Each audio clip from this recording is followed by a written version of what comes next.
school infrastructure this year. And if every district is able to do that, then we're going to have at least 522 basic school infrastructure constructed across the country. And if a GET fund also does is 200 for 6 unique classroom blocks, 200 for KG blocks, then we're going to have at least 1,000 school blocks every year. And Mr. Speaker, you imagine 1,000 school blocks, new school blocks being constructed every year. Within the next 4 or 5 years, we should be able to eliminate schools under trees in this country. Mr. Speaker, one significant achievement is also the payment of all arrears of capitation grants that this government inherited from the previous government. It is on record that the Ministry of Education was owing schools in this country much capitation grant. But as we speak, government is up to date on the payment of capitation grant to all schools in this country. So also is BEC registration.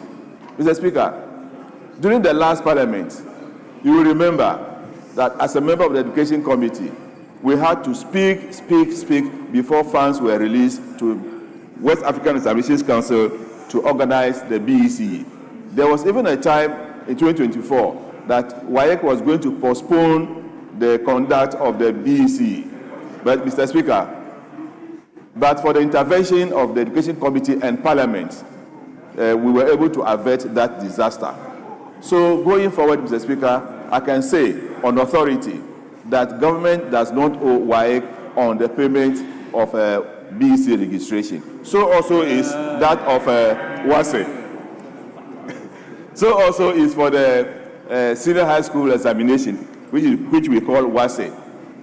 There is a dedicated funding for WASE this time, and GET Fund is responsible for it.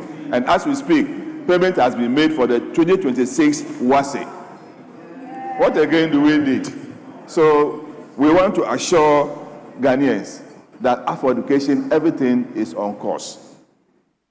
Mr. Speaker, if you look at the basic level again, there is expansion in the school feeding program. It is on record that before this government took office, the school feeding program was bedeviled with corruption.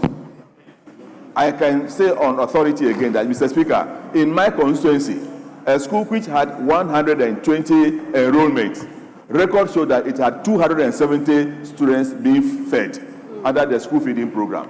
And that was across the district, and I am sure it was also across the entire country. Mr. Speaker, by eliminating those corrupt practices, more pupils are now enjoying the school feeding program with even quality food, because with the increment in the feeding fee and also making sure that locally produced foods are used in feeding the students, the nutrition level has gone up very much. Mr. Speaker, furniture has been the major problem facing basic schools in this country. You will go to some schools and you will realize that students lie on the floor to write. I can tell you that, Mr. Speaker, government is taking efforts to eliminate this canker in our basic schools. So we need to thank His Excellency the President for making sure that allocation of about 200 million from GET Fund is going to be used for the construction or provision of furniture for basic schools. And that this assembly is also going to make sure that 10% of their funds are used to procure furniture for basic schools. And we are going forward. Mr. Speaker, yesterday one member made a comment on the licensure examination at, from the other side about licensure examination. The promise government made, or the NDC made, was that they were going to, or were going to make it part of the curriculum for colleges of education. So those who left colleges already would have to take the examination, because they will not go back to college, study under the curriculum, and then write the examination. So until that is done, they must write the examination so that they can get the license to be employed as teachers. So I want to correct that misrepresentation by the other member from the other side that we promised that we will eliminate licensure examination, but we have not done it. This is the truth on the matter. Second Deputy Speaker will take the chair. Mr. Speaker, if you come to allowances for colleges of education students, government has directed that the payment of the allowances should be regulated. What it means is that it's now being paid directly by the Controller and Accountant General Departments. So everything, not that students will be paid on the table or money is paid to anybody to be given to students. Now they are on government payroll, and that is what is being done now for students of colleges of education. So as soon as workers receive their salaries, students also receive their allowances as well.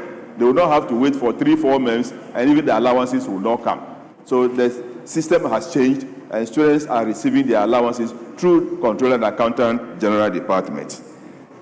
Mr. Speaker, the President also announced that new universities will be created in the newly established regions of the country. So at least 5 universities are going to be established, 3 technical universities and 2 other universities, to make sure that qualified students can gain admission to universities going forward. What is important is that, Mr. Speaker, we all need to support His Excellency the President so that he can achieve his objectives for education in this country. On that note, Mr. Speaker, I want to thank you very much for the opportunity. Thank you very much. Let me now turn to Honorable Dr. Ayu Efriye. Honorable, you are ranking. You have 10 minutes. Yeah, Mr. Speaker, I rise to comment on the State of the Nation's address. Mr. Speaker, before I do so, I would want us to put some figures into perspective. It will be in the form of correction, but the Hansa Department, I'm ready to give after this presentation the balanced position of the NHIA, and I want it to be captured so there's no politics on social health insurance financing in this country. Mr. Speaker, in the presentation of the President, indeed, I would want to quote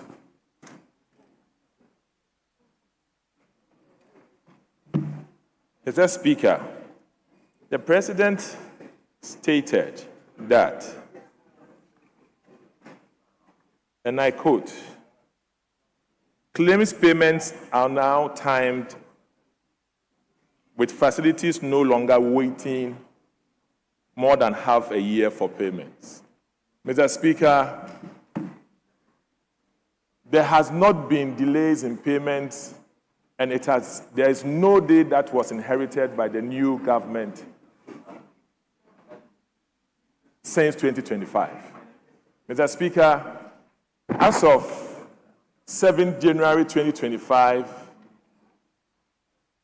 the NHIA had a positive balance of 1 billion. Mr. Speaker, as of then, they had paid providers up to October.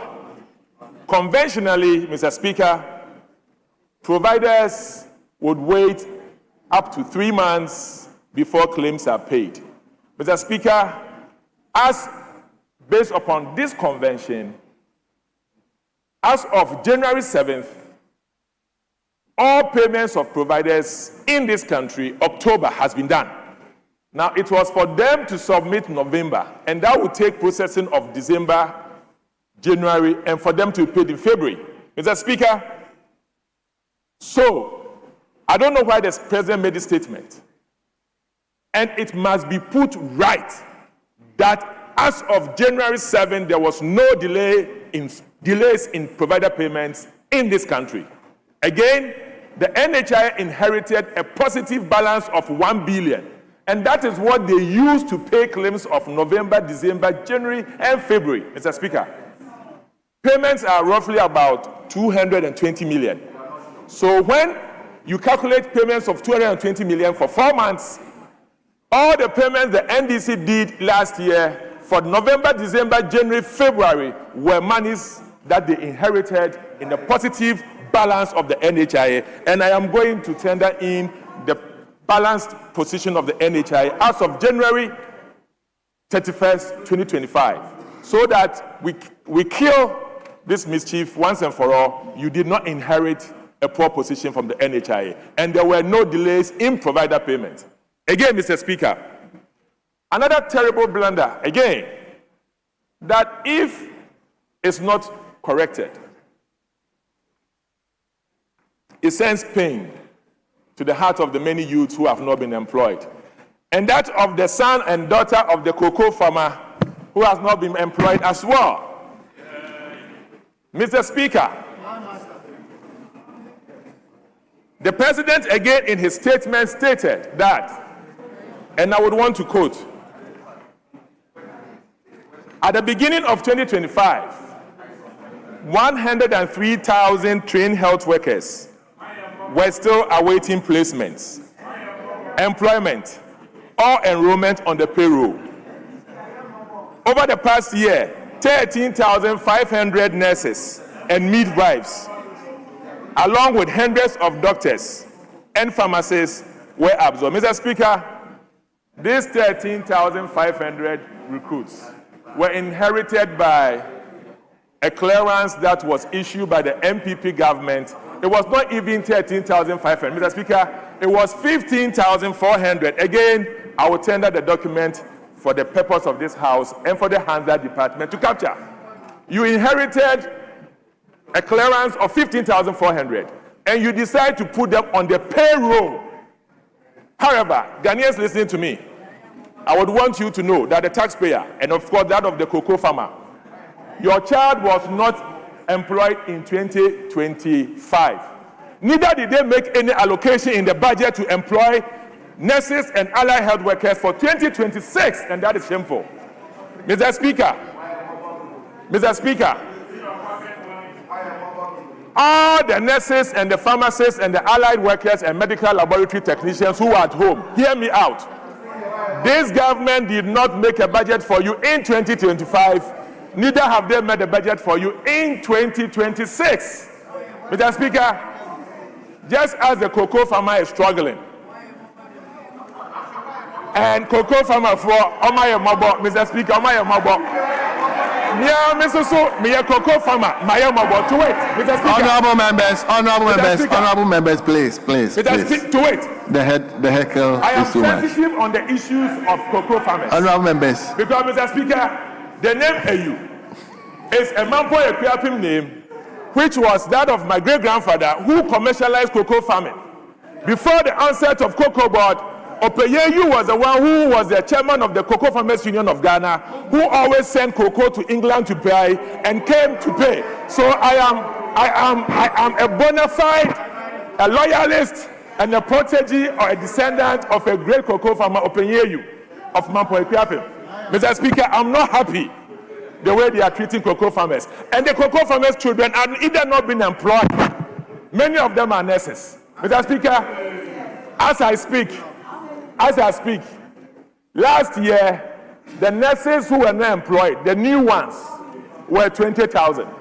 Mr. Speaker, those of 2025 will complete their licensure in June, and there will be another 20,000. Mr. Speaker, normally, all these new ones are about 20,000. So the more the NDC refused to bring a supplementary budget that would inherit and clear all these people, this backlog, there will be every year 20 more thousand of nursing people being produced. Mr. Speaker, where are we going as a country? Where are we going as a country? We are putting pains in the heart of the Ghanaian nurses. Mr. Speaker, I have not even spoken about pharmacists. There are over 20,000 pharmacists, and they churn almost about 8,000 each year. There was no clearance for them. But before last year, each year, they were all being employed. But it was a backlog. Mr. Speaker, it was a backlog. Mr. Speaker, as of last year, as of 2024, the NPP government employed those of 2020. Mr. Speaker, 2020. So as of 2025, they should have employed the 2021. And that will not be only nurses, pharmacists, medical laboratory, physiotherapists, and all of them. Mr. Speaker, there's no future, there's no hope for this youth. Each and every one of you listening to me, your family, your brothers, your sisters, your cousins, all of them, since last year, there is no recruitment. The politics here is using the MPP's clearance of 2024. Although they were putting them on that payroll because the money was sitting there, they give the impression that they were being recruited. There was no recruitment in 2025, and there is no recruitment in 2026. Mr. Speaker, the supplementary budget of this government should include that of nurses and allied health workers. For once, listen and hear them out. Mr. Speaker, today, Joseph Opata, who is the president of the nurses who failed, there are about 6,000 of them who failed in 2020, and they were to be employed. Mr. Speaker, today, he is selling aboboya and repairing it. My fear is this: many of these skilled workers, when they stay home for long, they lose their skills. They lose their skills, and that is the problem. So are you going to be quiet so we churn 20,000 of nurses every year, and they sit home engaging themselves as of? So here, Mr. Speaker, if you look at the statement, it says, we inherited, it's not true, we inherited 103,000. Mr. Speaker, they did inherited only about 60,000. So therefore, Mr. Speaker, source is clear. Mr. Speaker, 60,000. They inherited 60,000, and these were 20,000 of 2021, 20,000 of 2022, 20,000 of 2023. Today, they have added 20,000 of 2024, 20,000 of 2025. And you sit there. In June, you are going to add another 20,000, which means that in 2 years,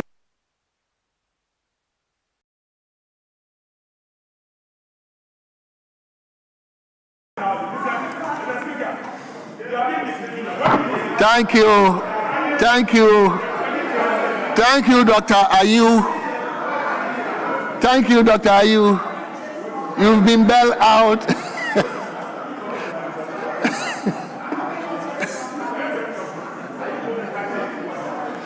So let me now turn to Honorable James Agaga.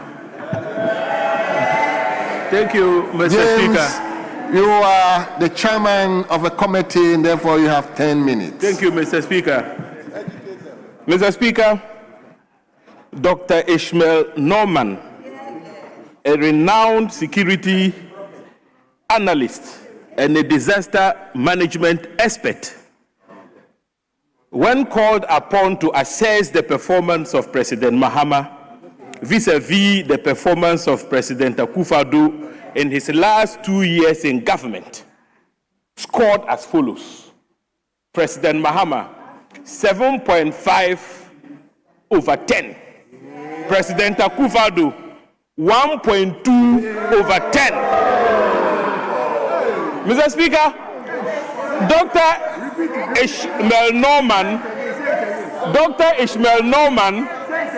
in arriving at his conclusion, See, immediately you came out with that figures, Reverend just popping.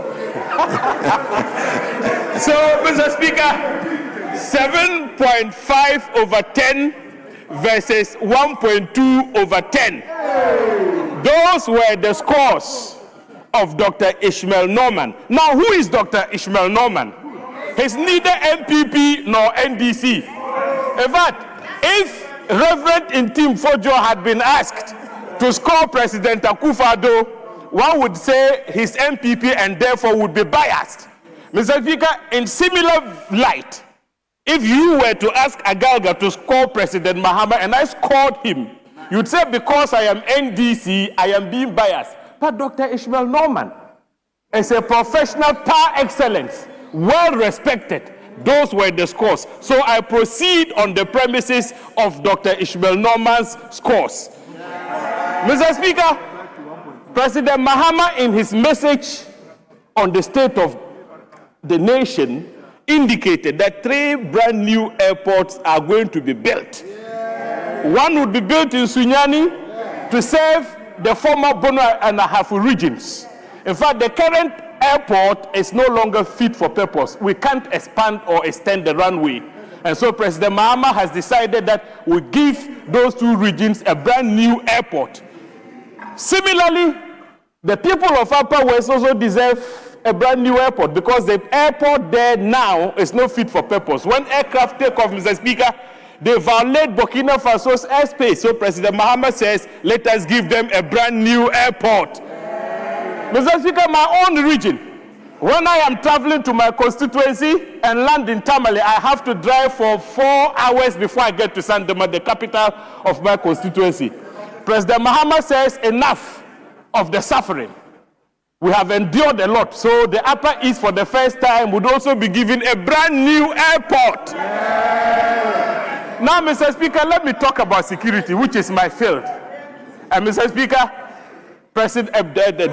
Dr. Norman made a quick scan of the security landscape in arriving at the scores that I alluded to in my earlier presentation. Now, the president spoke about CI 129, and yesterday I heard my brother, the defense minister. He knows I will respond to him. That is why he's not here today, Mr. Speaker. He made a desperate attempt to defend his record. But, Mr. Speaker, that record is simply not defensible. We were in this house when CI 129 was passed. And what is the purpose of CI 129? Mr. Speaker, it was meant to prolong the service of the other ranks from 25 years to 30 years. I recall at the time of the passage of CI 129, I spoke out extensively against it and said, look, the rationale behind the promulgation of the CI was not well thought through. Why did I say that? You are talking about a CI which envisages the enhancement of the pay, the gratuities of other ranks to the exclusion of special duty commissioned officers and officers of the armed forces. Do you now see how discriminatory that CI was? And that is why from that time onwards, 2020, we've had issues with its implementation because it is discriminatory. In fact, Article 17 of our Constitution is very clear. That is why the military high command had issues with the implementation of that particular CI, which is why President Mahama, the commander-in-chief of our armed forces, made it clear that the discriminatory character of that CI must be addressed. The issues outstanding have now been resolved, and so all the personnel of the armed forces, special duty commissioned officers, and other ranks would all be compensated in an equitable manner. And so if Dominic Nitue were here, I would have pointed it out to him that when I warned him that they were rushing in passing the CI because of the 2020 elections, I would have told him that the chicken have now come home to roost. But Mr. Speaker, he's fled, so I would reserve further comments on that particular subject. But Mr. Speaker, let me address issues raised by my brother and ranking member, Reverend Intim Fojo. Reverend Intim Fojo says there is insecurity in our country because 8 of our compatriots were killed in Burkina Faso. Mr. Speaker, let me address my brother directly. Burkina Faso is a country with territories well defined in international law. Ghana's security apparatus cannot cross over boundaries, borders, and provide for the security of our nationals in that country. Mr. Speaker, we are not the United States of America. We are not. And so when Ghanaians, and let me extend my condolence to our compatriots, the 8 of them who lost their lives. But when Ghanaians cross borders into foreign jurisdictions, their safety and security becomes the sole responsibility of the security apparatus of that country. And so, Mr. Speaker, the point I'm making is that our security apparatus did not do anything wrong. In fact, when our compatriots died and some wounded, our security apparatus, with the cooperation of the Burkinabés, actually rescued. They did medical evacuation, and we should be commending our Air Force. The Kasa flew to Ouagadougou and brought back the wounded, some of whom are now receiving treatment at the 37 Military Hospital. So, Mr. Speaker, with the greatest of respect to my brother, the ranking member, Etim Fojo, our security apparatus is up to the task. We have worked to ensure that no single incident of terrorism has taken place or will take place in our country. Those are the words I have for him. With respect to the terror attacks in our waters, Mr. Speaker, pirates are pirates. They would attack. But the problem is, after the attack, we are looking at the response, the reaction of our security forces. Did we react or not? We did. In fact, there was a hot pursuit for those pirates. They were chased and they fled. Our Navy acted in coordination with our Air Force. Our fighter jets were in the sky. Our ships were on our waters. The pirates had to retreat very quickly for their dear lives. Mr. Speaker, thereafter, we were able to rescue all the affected fishermen. 71, not a single soul was lost. We should be full of commendation for our security forces, the Air Force and the Navy, which is why our president has indicated in the message on the State of the Nation that we would continue to equip and to retool the security services. The other day, Reverend Ntim Fojo indicated that when they brought an agreement before this House for the acquisition of 2 offshore patrol vessels, we opposed it. Mr. Speaker, the Hansard would bear me out. We never opposed the acquisition of the 2 offshore patrol vessels. In fact, the minister who led the agreement before this House was the same minister who would do it. The same minister would do it because he himself was concerned that we needed to do due diligence, and so he didn't want to be fingered. We're close to the election. He didn't want to be fingered after the election, as if he knew his party was going to lose, and actually they lost. They deserved the defeat that they themselves recorded. And so, Mr. Speaker, we would bring back that same agreement, and when we bring it back, it would go down in our records that it is this government, President Mohammed's government, which acquired the 2 offshore patrol vessels for our Navy. 5 additional aircraft are about to be purchased. 5! This is unprecedented. It is unprecedented. 5 aircraft at the same time. So, Mr. Speaker, the President deserves the scores Dr. Ishmael Norman gave him. I could say more, but I'm told my time is up. Let me conclude.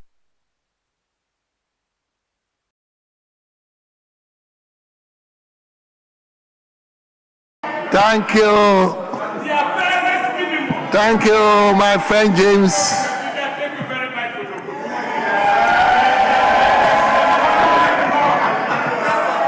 Thank you, James.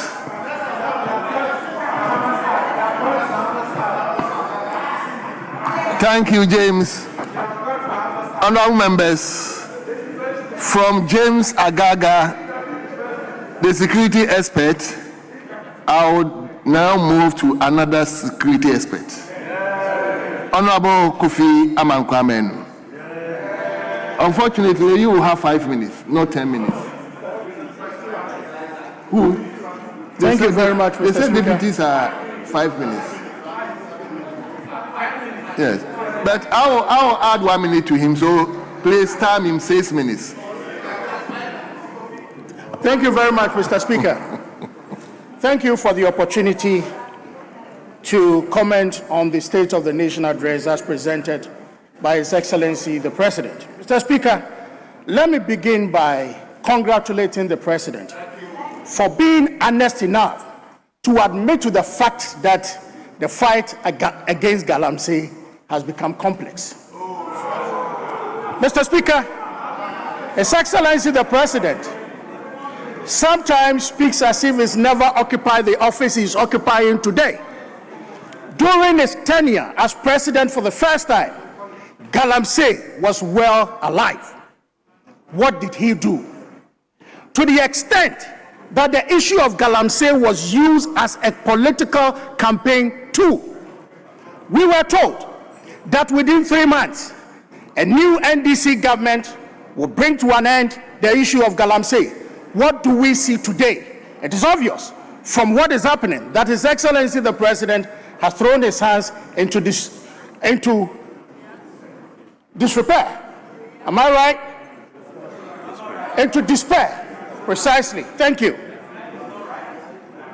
Mr. Speaker, today our forests are being destroyed. Our water bodies are being destroyed. What is that telling you? What is happening, Mr. Speaker, is that the zeal to fight Galamsey is simply gone. We've lost it. We have lost it.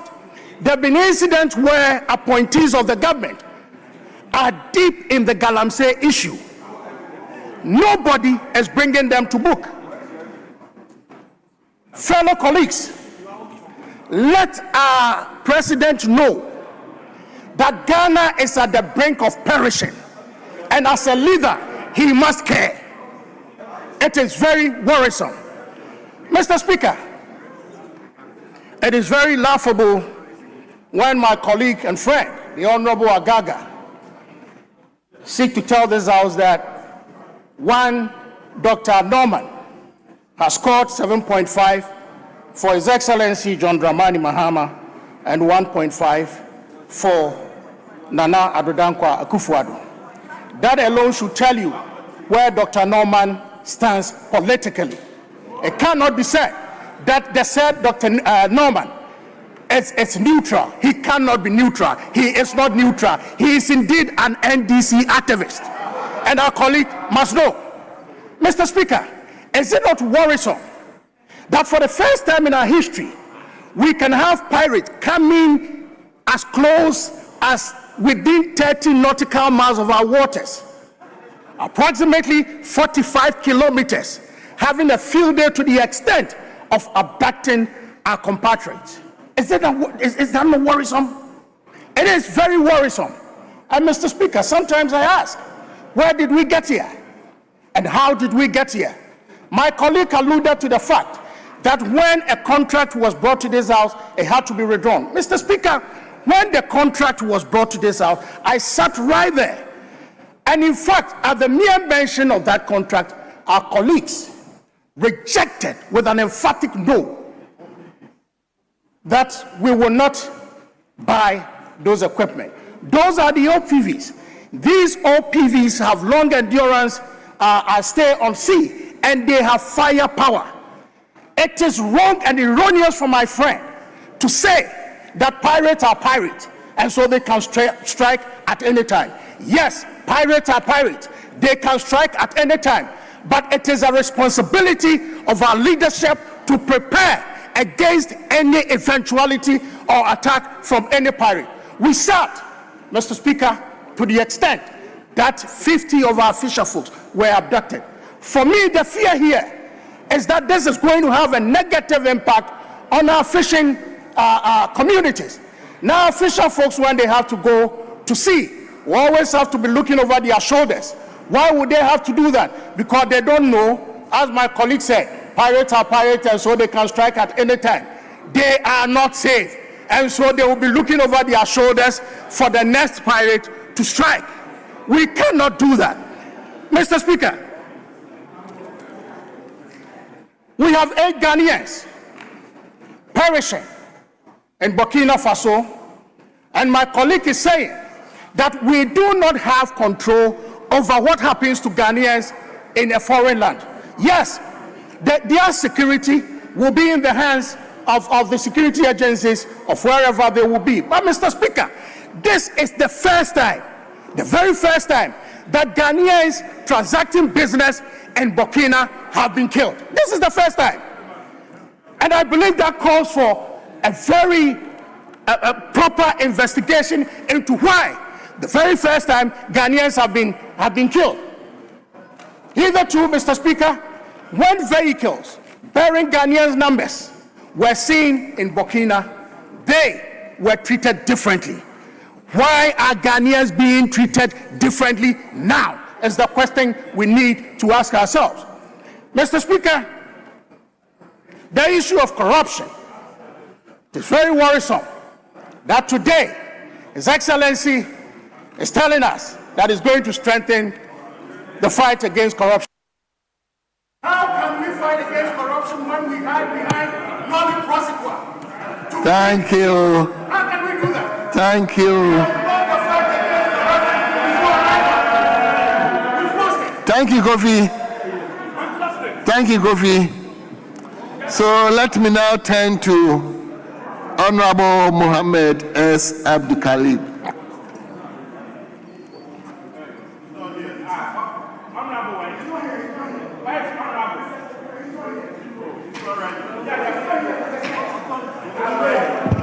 Mr. Speaker, he's not here. Let's move on. So if he's not ready, He's not ready. He has run away. He's not ready. if he's not ready,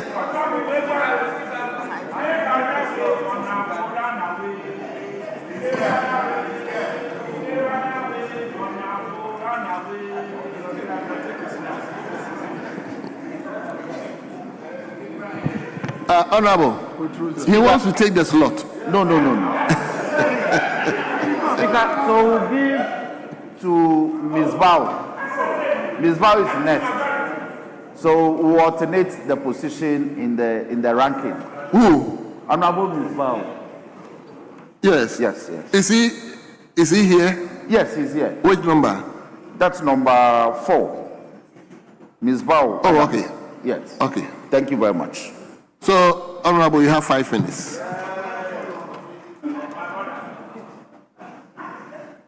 You say, what's the script saying?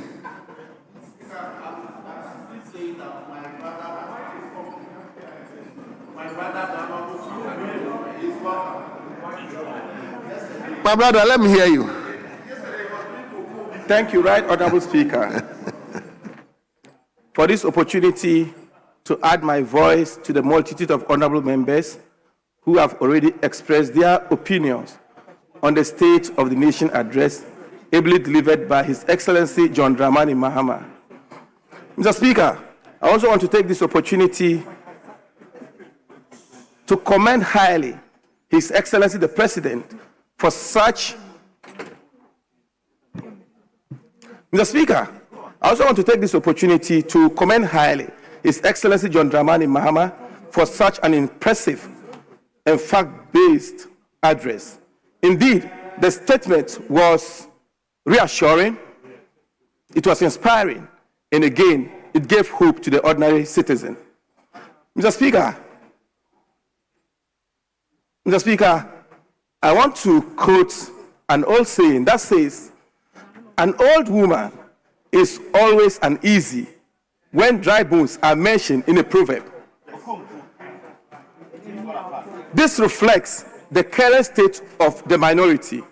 Indeed, they are very uncomfortable and dangerously afraid at the precision with which the NDC government is managing the economy. For instance, Mr. Speaker, when we take the primary balance of the economy, the primary balance, something that measures, the primary balance, it measures, Mr. Speaker, the primary balance, it measures how prudent a government is able to manage an interest expenditure as against total revenue in a particular period. And I must commend the government who were able to achieve a 2.6% as against a target of 1.5% of GDP. Mr. Speaker, the MPP were able to only manage a 3.6 deficit negative when they were in government. This showed how recklessly our economy was managed. They were only able to borrow at the least provocation to fund recurrent expenditure, carrying out the private sector in the process. Mr. Speaker, the overall benefit of all this is that the NDC government was able to reduce the public debt to 45% of GDP as against what was handed over to us at 61.8%. This boosted Ghana's creditworthiness and increased investor confidence of our economy. Mr. Speaker, reputable rating agencies such as Fitch, Moody's, and Standard & Poor's all could not help but applaud the government and upgraded our ratings. Mr. Speaker, what did we see Yanum did? They left our economy in a junk status, an economy placed under an ICU.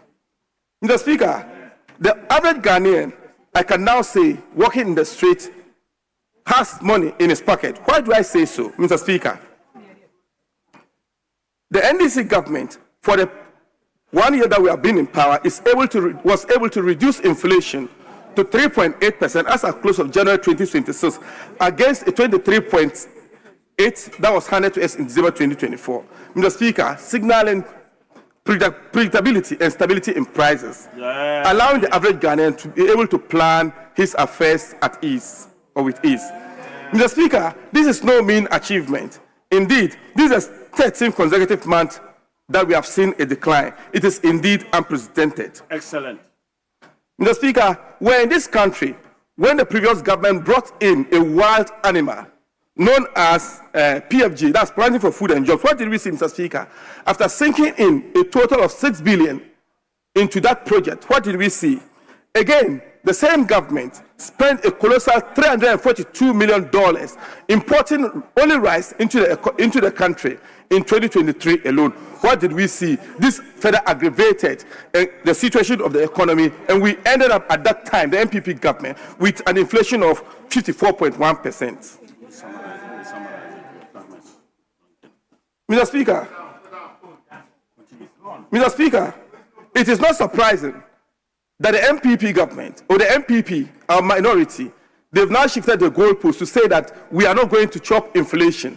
But need I remind them that when inflation is managed well, there's price stability, and the average Ghanaian out there is now able to buy fuel at 10 cedi per litre instead of the 15.2 they handed down to us before leaving power. Mr. Speaker, this is clearly huge savings that the ordinary Ghanaians is enjoying out there.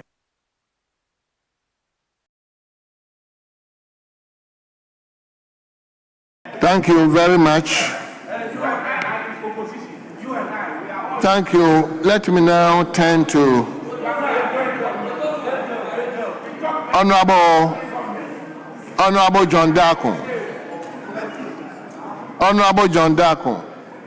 Honorable, you have 5 minutes. Thank you very much. Honorable John Darko, you have 5 minutes. Thank you very much, Speaker, for the opportunity given to me to comment on the President's statement to the House. Mr. Speaker, the President last Friday was supposed to deliver the state of the nation. Mr. Speaker, I sat here for close to about 2 hours. I listened to His Excellency the President, but Mr. Speaker, I didn't get a sense that the President was talking about the state of our nation. I did not get the impression that what the President was talking about was the state of our nation.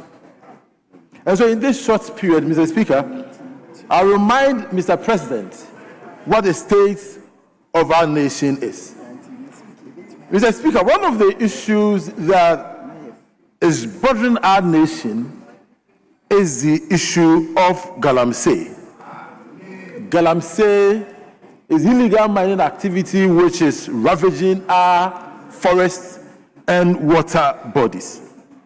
Mr. Speaker, the President had a very good opportunity to tell the people of Ghana the state of the fight against Galamsey and how his administration was going to stop it. But having listened to the President, I realized that the President failed in this regard. One of the issues that is coming up in the Galamsey problem is the issue of cyanidation of Galamsey. That is an issue that the President was supposed to tackle. Now the illegal mining operators use cyanide in order to be able to get more gold from the oil. This cyanidation of Galamsey, Mr. Speaker, is the single most dangerous thing happening to our environment. But Mr. President didn't address us on that. Mr. Speaker, on page 13 of the President's State of the Nation address, this is what he told the people of Ghana. He said, and I quote, Mr. Speaker, "By formalizing gold exports, we have increased recorded exports in the artisanal and small-scale mining sector from 63.6 to 103 tons and channeled foreign exchange into our economy."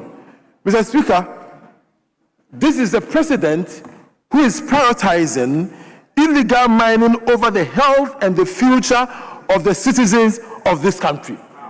This is an administration that believes that getting gold from illegal mining, exporting gold from illegal mining is better than protecting our forests, is better than protecting our forest reserve. Mr. Speaker, no wonder the assemblies where the president has put his representatives are collecting taxes from galamsey operators. Mr. Speaker, this assertion is corroborated by Joy FM's report. There's a Joy FM report which shows that the DCEs, the MCEs that the president has appointed are collecting taxes, and it's called taxes from illegal mining operators. This is the state of our nation, Mr. Speaker. This is a president who is encouraging illegality. This is the state of our nation. Mr. Speaker, the president had the opportunity to tell us how he's going to fight this galamsey by ensuring that our borders are not as porous as they are. Mr. Speaker, in this country, those who are engaging in illegal mining are not only Ghanaians. Honorable, hold on. Yes, Honorable Majority Chief Whip. I thought we will not be interjecting. Protozoa. Speaker, my brother, my roommate, my friend John Daku, he knows that. Is your roommate? Yes. We were roommates in law school. So we are brothers, we are not friends. And he knows that the content of a member's contribution shouldn't attract controversy. It shouldn't. To say, and shouldn't generate debate, to say that the president is encouraging galamsey is untenable. You can make your point, but don't be that exactitude. Don't be that exactitude, because if I put you to street proof, you will not be able to. And he knows. He's my brother. So, John, you know how we do it. Safe land. In any case, your time is up. Conclude. He's just calling you not to be exactitude. Mr. Speaker, thank you. So, Mr. Speaker, the president is supposed to ensure that our borders are protected. Our borders, Mr. Speaker, has become so porous that the illegal mining operators in our country mostly are not Ghanaians.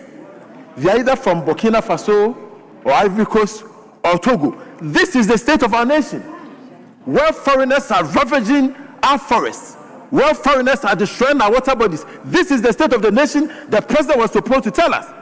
Mr. Speaker, the hard-working Ghanaians, when at the end of the month he's going to the bank, he's expecting some good sums of money.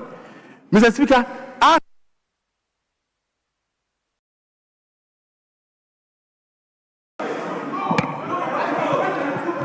Honorable John Daku, I give you 1 minute in addition. Honorable John Daku, I give you 1 minute. Just follow. Nowadays, it's automatic. Your time, once it gets up, it's. So Mr. I give Speaker, you 1 minute, please. I'm saying that in this country,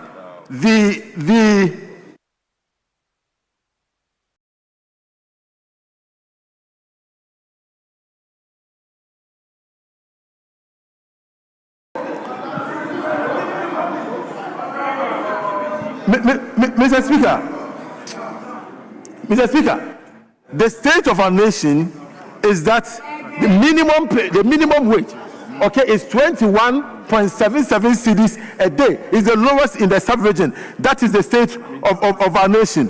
Mr. Speaker, the state of our nation is that our cocoa farmers are now selling their lands to illegal mining operators so that they can make money because the president is not paying them. That is the state of our nation. Mr. Speaker, Mr. Speaker, unemployment has become the bane of the Ghanaian youth. People are looking for jobs, they are not getting it. That is the state of the nation. The president promised 133. He said that when it comes into government, he's going to ensure that every Ghanaian was going to get a job. And that one job will be done, one in the morning, one in the afternoon, one in the evening. The people. Thank you very much, Honorable John Darko.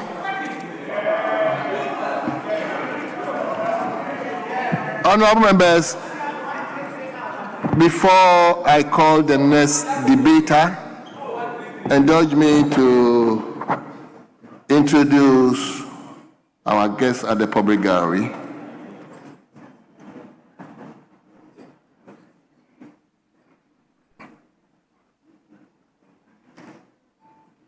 Well, the first school is Lizales School Complex. Lizales School Complex. Where are they?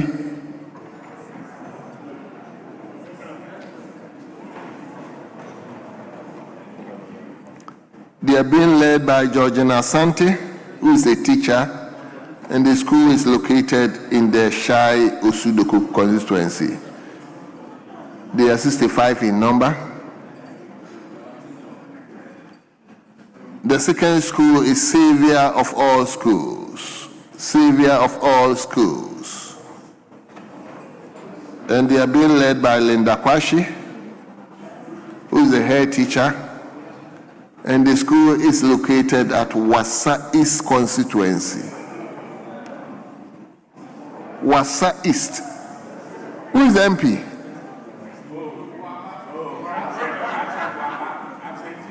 Wassa East constituency. They are 26 in number. And the last but not the least is National Hairdressers Association. National Hairdressers Association. They are being led by Diana Ubiba and Stephanie Amoa. They are president, and the school or the association is located in the Kuyapem South constituency. Kuyapem South constituency. Yes. That's the honorable member. Very well. So you are all welcome.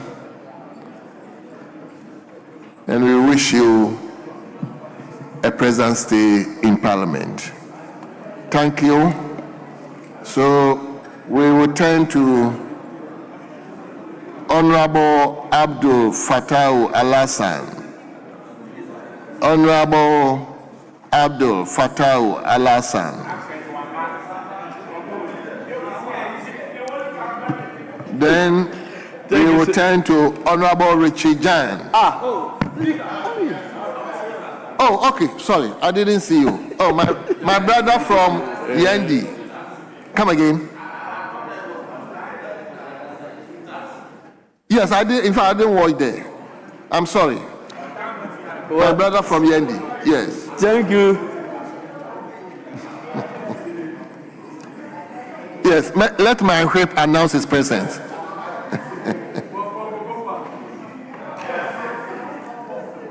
My friend he made a point that the honorable member is actually on their side. It's a needless point to make. The speaker knows that he's on your side. We acknowledge you've increased your numbers. But Speaker, I want him to know that it's just a question of time. Especially now that cocoa farmers are getting very disappointed in them.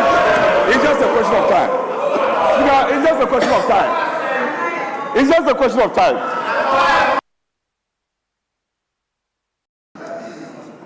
Speaker, I agree with my brother that he's just returned from several cocoa farms within the Eastern Enclave. But why Mobodudu? So he's welcome. Yes. My brother from Yendi. Thank you so much, My brother, let me hear you. You have 5 minutes. Thanks so much, Mr. Speaker, for the opportunity to contribute to the message on the State of the Nation address delivered by His Excellency the President last Friday. Mr. Speaker, to start with, I wish to state that if you look at what has been said of late, you hear our colleagues on the other side saying that, yes, the figures are looking good, all the indicators are looking positive, but there's no money in our pockets. Mr. Speaker, for the first time in my constituency, we have the local assembly, that is the municipal assembly, being able to award several contracts to local people in the constituency. Mr. Speaker, 2025 alone, 2 chiefs compounds were awarded, 2 6-unit classroom blocks were awarded, then kindergarten blocks were awarded, and some ongoing projects were even completed. Mr. Speaker, these projects were all awarded to the locals. And if you tell me that these locals will not have money in their pockets, then I don't know what other means can be used to put money in the pockets of Ghanaians. Mr. Speaker, right from the onset of this administration, His Excellency announced that 80% of the allocation to district assemblies must really get to the district assemblies. And we can confirm that indeed the district assemblies are getting what is due them. And in fact, these allocations are being channeled to the local people because the contracts are awarded to these local people. Mr. Speaker, I wish to say that today, like the President rightly mentioned, passport production and processing has been fast-tracked. Today, within 15 days of application for passport, you will get it delivered to you. And the good thing about it is that, Mr. Speaker, wherever you are, it can be brought to you. You don't need to actually visit the office to pick your passport. Mr. Speaker, the President also mentioned that we have been able to secure 11 visa waivers for Ghanaians. And so, for 2025 alone, Ghanaians are able to travel to 11 additional countries without the need for visas. Mr. Speaker, if we cannot appreciate this, then what else can we appreciate? Mr. Speaker, on the side of education, the President on Friday did indicate that there has been serious imbalance in our educational sector. That because of the onset of free SHS, which is a very good policy, and which policy we are bettering as we speak, there has been total neglect of the basic education level. And the basic education level provides the entry point for, Mr. Speaker, foundational literacy, numeracy, critical thinking, and problem-solving skills for our children. And so if we neglect this side, and we concentrate so heavily on the second cycle sector, Mr. Speaker, chances are, by the time the children get to the second cycle education, they would have been so badly handled that even the free SHS cannot cure the damage. Which is why I applaud the President when he stated that he's coming to rebalance the structure and that he's implementing what I will call Agenda 200, 200, 200. Which is to say, Mr. Speaker, that in 2026, we are constructing 200 kindergarten blocks, 200 primary school blocks, and 200 junior high school blocks. This, we believe, will balance the distortion that we have seen over the years through the implementation of the free SHS. Mr. Speaker, we have also been told that if you have met the private universities, one of the biggest problems they have had is to do with charter. The President is committed to abolishing the charter system through a new legislation that will soon be brought to Parliament. Mr. Speaker, the last thing I will say is about the decision by the government to move 30 Category C schools to Category B, and 10 Category B schools to Category A, and then upgrading of Category A schools to meet higher standards. Mr. Speaker, we believe that if all this is done, our educational sector will never be the same. Thank you so much, Mr. Speaker, for the opportunity. Thank you, Honorable Fatau. Let me now turn to Honorable Nanaji. Honorable, you have 5 minutes. Thank you very much, Mr. Speaker, for the opportunity to contribute to the motion to thank the President for his message on the state of the nation. Mr. Speaker, state of the nation is actually, most often than not, the health of the nation, where he has taken the country from and where he is taking the country to. Mr. Speaker, in the State of the Nation address, you could see that there are similarities between the 2025 State of the Nation address and the 2026 State of the Nation address. So there's a troubling reality. Mr. Speaker, the President said in 2025, he promised to reset the economy and place it on a path of growth and prosperity. The same language was echoed in the 2026 State of the Nation address. Mr. Speaker, from 2025 to 2026, we are still seeing cost of living remains high. Businesses continue to struggle. Mr. Speaker, my senior colleague, Honorable Agaga, spoke about vessels fighting pirates. But in everything that we do, you need to give to Caesar what Caesar deserves, and also give credit to who the credit is supposed to go to. Mr. Speaker, these vessels on the high seas were purchased by His Excellency Nana Addo Dankwa Akufo-Addo's government. So he should have told us that the vessels were purchased by the previous government, but he shielded it and rather praised their government, who did not buy these vessels.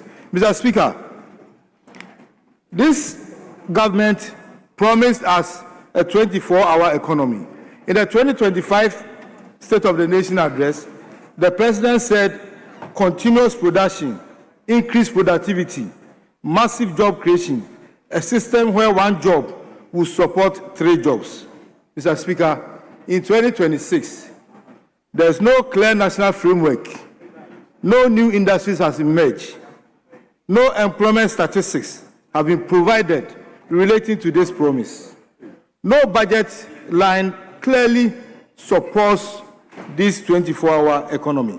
Mr. Speaker, the Deputy Finance Minister was here yesterday. He spoke about brilliant macro indicators. Mr. Speaker, in all these macro indicators, with these brilliant macro indicators, the end product should be jobs. Mr. Speaker, in any economy, with these macro indicators, the economy should expand. As the economists will say, there should be expansion in the economy. When there's expansion, meaning there's going to be creation of jobs, banks are going to open branches, retailers are going to open branches, there's access to cheaper funds. Mr. Speaker, with all these brilliant macroeconomic indicators, we are not seeing the jobs. Rather, they came here and told us that there's 1 million jobs being created, but Ghana Statistical Service has told this nation that it's rather 600,000 jobs that has been created. Mr. Speaker, the Finance Minister, Deputy Finance Minister, also said that Ghana reference rate has reduced. Mr. Speaker, we are not eating macro indicators. We are not eating macro indicators. They should feel it in their pockets. Mr. Speaker, he said there are banks in this country that is lending to borrowers at 11.70%, and some are even lending to borrowers at 10%. Mr. Speaker, I dare the Deputy Finance Minister to come back to the House and tell this country the banks that are lending at 11% and 10%, so that our women who have been deceived that there's going to be a women's development bank can go to these banks and access the 10% or the 11%. Mr. Speaker, if he's not able to do that, then, Mr. Speaker, with all humility, I ask that if your power as the Speaker, you ask them to expunge that part of the 10% and 11% being lent to borrowers to be. Thank you very much. Let me now go to Akotia. Honorable Bernard Bediako. Honorable, you have 5 minutes. 10 minutes. Thank you very much, Mr. Speaker, for the opportunity to contribute to the State of the Nation's address ably presented to this House by His Excellency, the President of the Republic. Mr. Speaker, for the sake of time, I would want to dwell on corruption. Mr. Speaker, we are grateful at this time to have a president in the name of John Dramani Mahama, His Excellency, who is so confident to report to us his efforts in fighting corruption in his government. His Excellency John Dramani Mahama can be trusted. It is the case that every government attempts to deal with this endemic, but His Excellency John Dramani Mahama has a track record of doing so much to end this endemic. Mr. Speaker, I hold in my hands all the sonas as were presented by the former president of this republic, His Excellency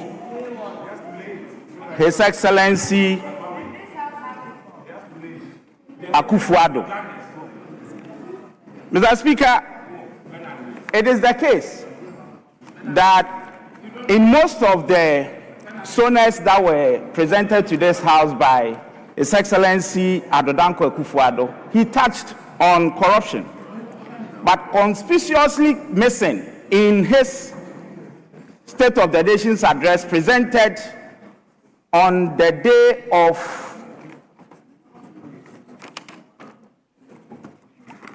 of 20th February 2020, which was an election year. The president deliberately avoided the canker corruption. Mr. Speaker, as if it was just an error on his part or a mistake. In another election year in 2024, the president did not have the courage to talk about corruption in his State of the Nation's address. Mr. Speaker, it is the case that the president at the time, His Excellency Akufo-Addo, whilst campaigning, assured the Republic, the people of Ghana, that he would adopt the ANAS style to fight corruption. The ANAS principle was he never mentioned it after getting the power that he got from the Republic, the people of Ghana. Mr. Speaker, John Dramani Mahama, His Excellency, introduced ORA. And it is never the case that ORA has failed. And I'll prove it to this House.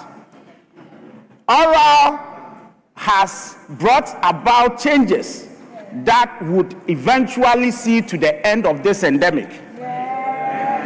Because of ORA, as we speak, because of ORA, we have had certain bills presented to this House to end the endemic. There is the value for money audit, the value for money office bill, which has been presented to this House, which, Mr. Speaker, is going to end waste and inflation of contracts. There is the state and disposal of public assets bill, which is also currently before this House. It is going to end this long, Mr. Speaker, it is going to end this long problem of dissipating public assets. My Lord, what is even good is the fact that that particular law is going to be in this house, and it is going to give the people of parliament, the House of the Republic, of the representatives, that power to vet any asset that is going into the hands of any person in the republic.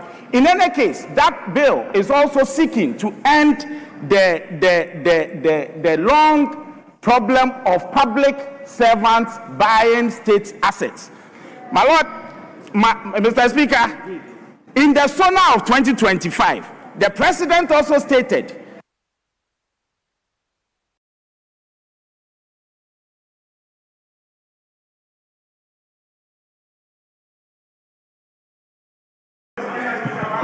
I grant you 1 minute. I grant you 1 minute. Mr. Speaker, there are cases that are currently in court as a result of ORA.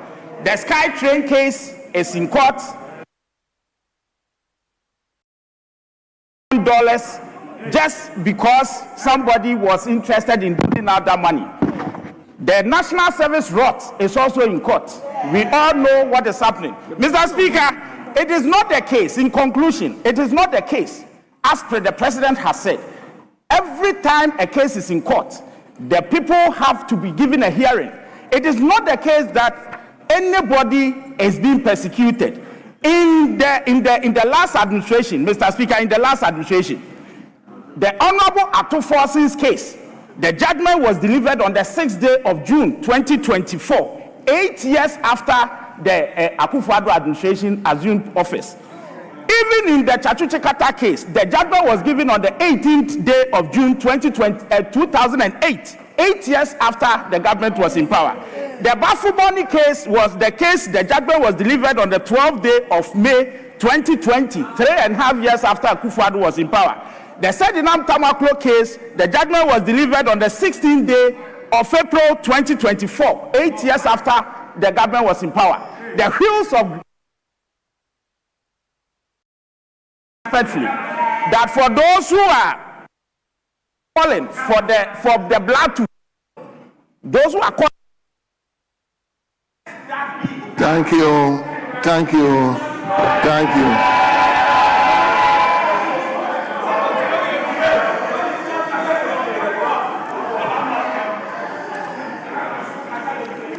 Honorable members from Akwetia, let's jump to the next constituency, Akemodan.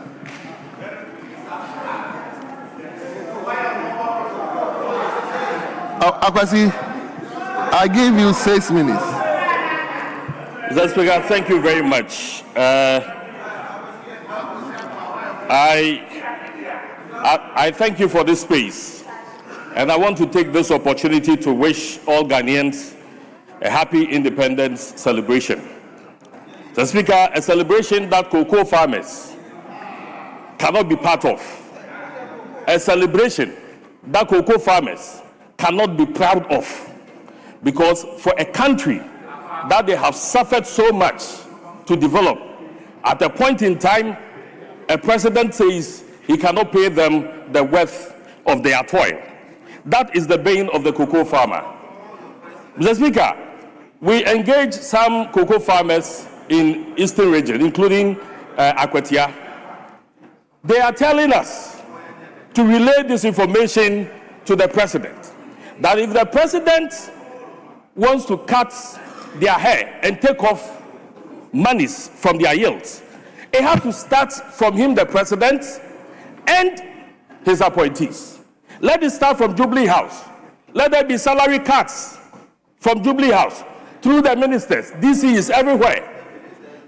It is not about the Cocoa Board Senior Staff Association losing 10% of their salaries. And they are not happy.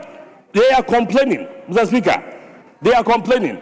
During our term of office, when it got to the crunch, our appointees were made to have salary cuts. All of us, we all had salary cuts. And so if the president is saying that he took this decision in a painful manner, the pain will be very much felt if he starts from his salary and then he continues with chief of staff the Deputy Chief of Staff, the ministers, the DCs, and all that. So, Speaker, when my colleague, Honorable John Darko, was talking, the Chief Whip, Honorable Dafo was not too comfortable that he said government appointees are involved in Galamsey. So, Speaker, Mr. Chief Whip, Honorable Dafo, if you are minded, if you are not comfortable with the names that are being mentioned, the appointees that are involved in Galamsey, then you have to pay attention to the exposés. I can tender to this House a receipt that has been given to an illegal miner from the Municipal Chief Executive of Brim Central, that this is fine for illegal mining. Do district assemblies take fines from Galamseyers? And then we'll end up having the EPA boss coming to tell us we need $35 million out of the taxpayers' money to clean the Brim River. The Speaker, we're expecting the President to tell us the state of our rivers so that we would all agree if we have to release $35 million out of our taxpayers' money to clean the Brim River. The Galamsey menace, Mr. Speaker, is everywhere. And we expect the President to know those who are involved. Because when the President was in opposition, Mr. Speaker, he talked about the fact that it's the MCs and the government appointees who are involved in the Galamsey menace. I'm surprised that in government, with all the investigative machinery, the President is not able to know those who have made the Galamsey operations this west. And then we have to take $35 million out of our taxpayers' money to clean the Brim River alone. How about the other rivers, Mr. Speaker? Mr. Speaker, the President talked about the fact that health workers must accept postings to the rural areas. When I went back to my constituency and I engaged a few health workers, they told me to remind the President that when he was campaigning, there were certain things he promised them. And so they thought the President was going to give an update and give a state of those promises. The President promised health workers to expand health infrastructure. When I wanted their attention, he didn't give me. Expand health infrastructure, your manifesto. Expand health infrastructure to ensure prompt employment and deployment of health professionals. Introduce risk exposure insurance for injuries or illness on the job. Provide on-site accommodation at health facilities and facilitate home ownership schemes. Your manifesto, 2024 manifesto. Vehicle tax waiver. Implement a well-regulated vehicle tax waiver scheme for health professionals. Offer scholarship for nurses and allied health workers to pursue PhD level education. These health workers, Mr. Speaker, we're expecting the President to give an update of all these promises. If you haven't given them any update, if you haven't made any move on these ones, why would you insist that you should get them to go to the rural areas when they are posted? Mr. Speaker, the President is reported to have said that the current war that is going on between Iran and US may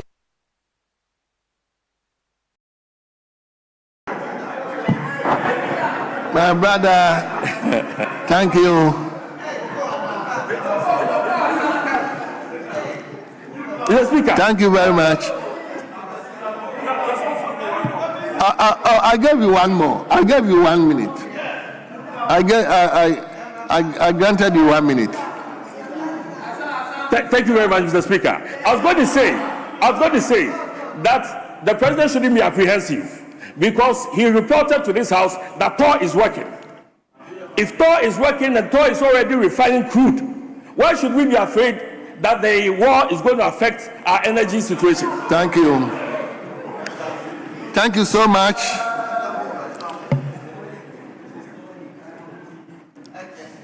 Let him now go to Honorable Nelson Kofi Jabbar.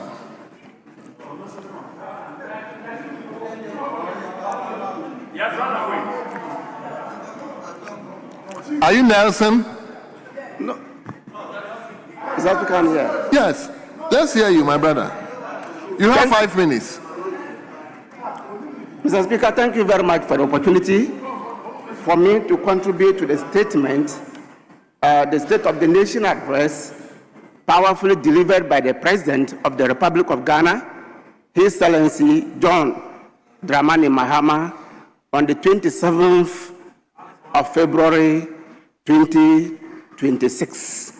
Mr. Speaker, the President was very accurate, he was eloquent, he was straight to the point. Mr. Speaker, if you want to appreciate what I'm saying, then you've got to follow the road right away from Tetakwashi roundabout, go through Eastern Corridor, and get to Dambai, my constituency, where you will see a bridge. The bridge that I can also describe as a bridge on Oti River. Mr. Speaker, before this bridge will commence, Ghanaians from other constituencies like Krachi West, Krachi Tumuru, Bandai, and the eastern part of the northern region always got stranded anytime they got to Dambai and the pontoon was in disorder. The pontoon was spoiled and they couldn't cross. Mr. Speaker, this is the President who promised on his word that if he's made the President of Ghana, he was going to see to it that the problem of transportation will be resolved. Mr. Speaker, not only on Dambai River, similar work is ongoing on the River Afram to Pandotoko.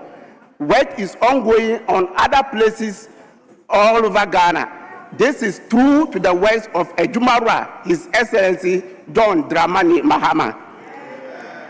Mr. Speaker, to continue, before His Excellency John Dramani Mahama assumed the state as the president, the interest rate of Ghana was somewhere beyond 30%. Mr. Speaker, as we speak today, the interest rate today is well around 18%. This means that it can give the macro traders opportunity to have access to trading capital. They can borrow from banks. This will enable them to expand their businesses. Mr. Speaker, this was what we saw in the era of MPP, that even in their era, when some banks were struggling, they needed just recapitalization. They could not do that. They had to collapse over 200 banks in this country. Yes, over 200 microfinances, they collapsed it in this country. 450, I'm even being, Mr. Speaker, I am being magnanimous. I am being magnanimous with my words, Mr. Speaker. Now, the distressed banks, banks that are in distress and needed capitalization, Mr. Speaker, such as NIB, such as Agri-Development Bank, ADB, Mr. Speaker, the President and through the Minister of Finance is providing recapitalization for these banks. We are not collapsing the banks, but we are rather recapitalizing them to make them to be economically viable and to be solvent so that they can serve the good people of Ghana. This is the difference between the MPP government and then the NDC government. Mr. Speaker, I also move on to talk about inflation. When His Excellency John Mahama assumed presidency, inflation was well over 23.5%. As we speak today, Mr. Speaker, inflation is down to 3.8%. Sometimes first in this era. Mr. Speaker, I continue also to talk about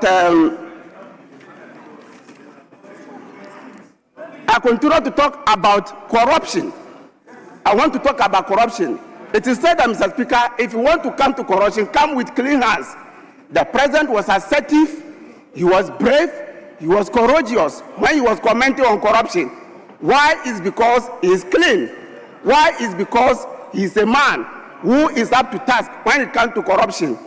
Mr. Speaker, barely 15 months into power, like in the SY government, when His Excellency Akufo-Addo was about 15 months into office, he already attained so many names in addition to his name. One of the names was a clearing agent. Another name was he was in the pocket of a private businessman. Another name was that the mother serpent of all corruption.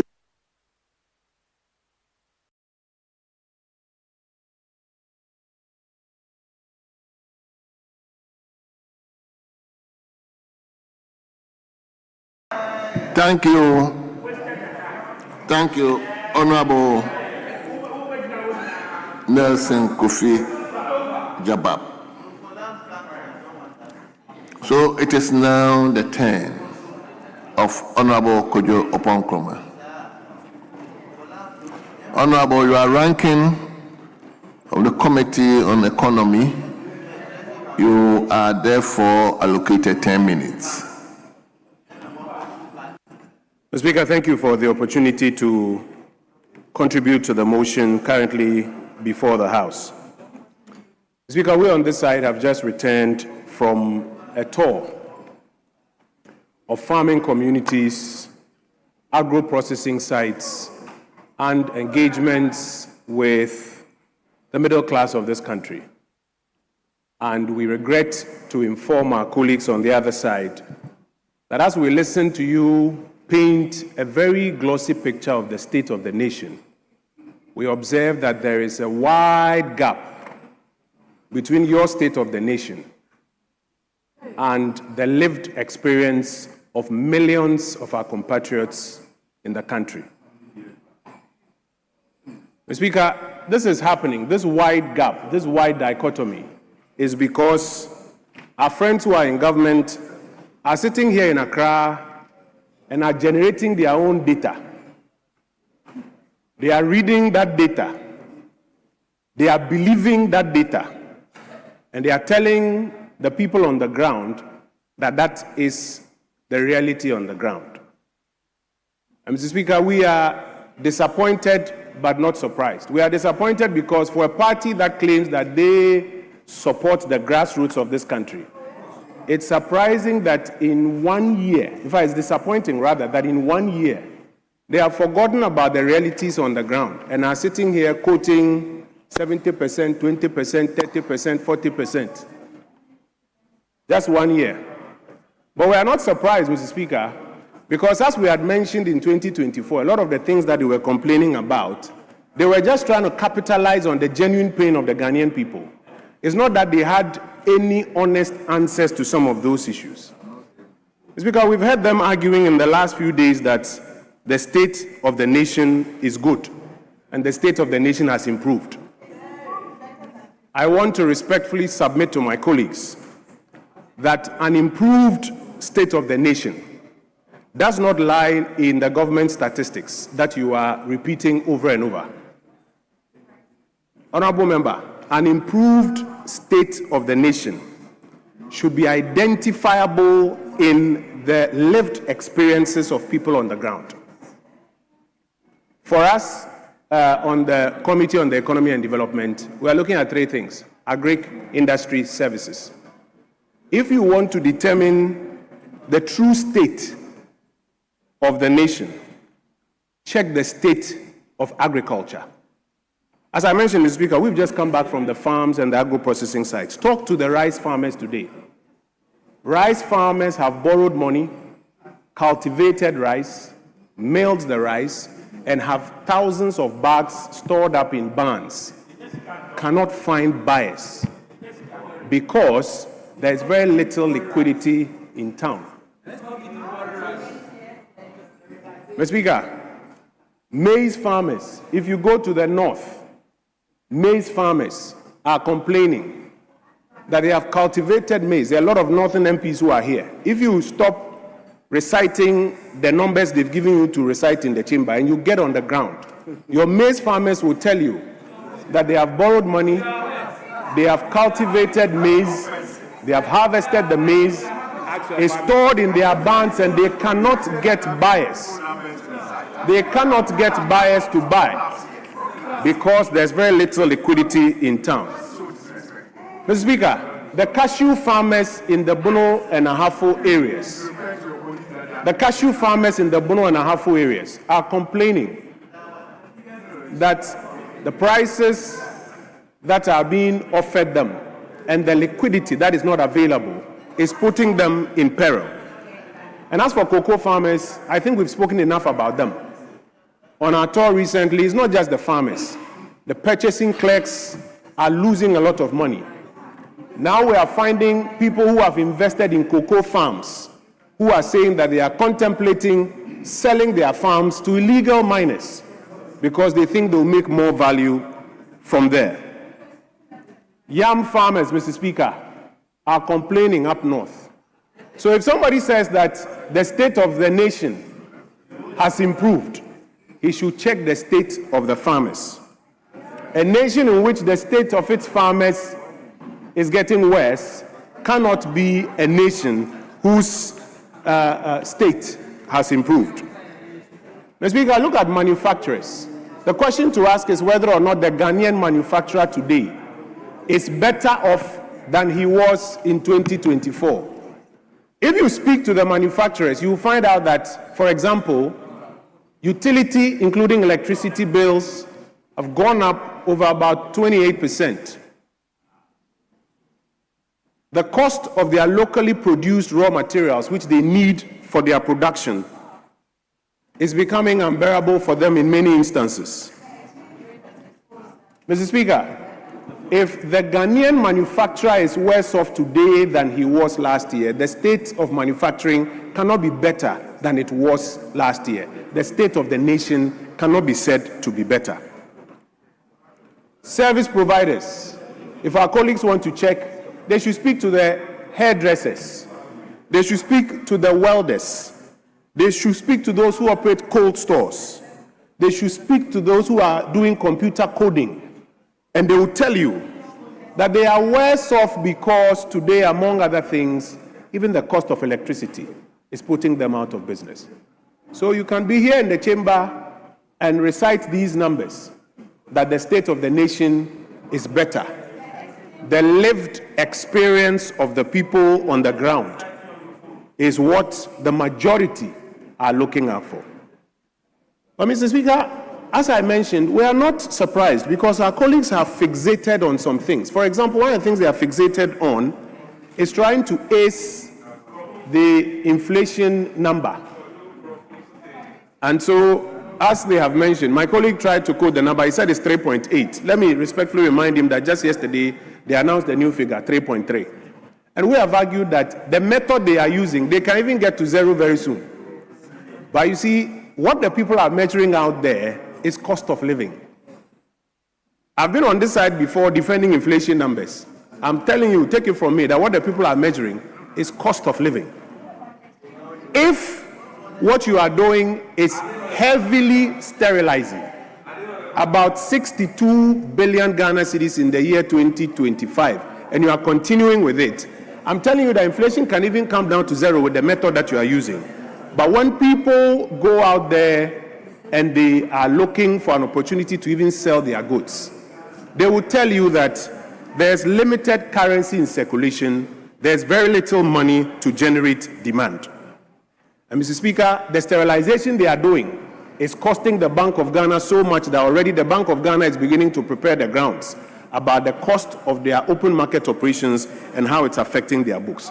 Mr. Speaker, one of the biggest statistics that exposes the fact that our colleagues on the other side are disconnected from reality is when they claim that in 9 months, 1 million people have found jobs in 9 months.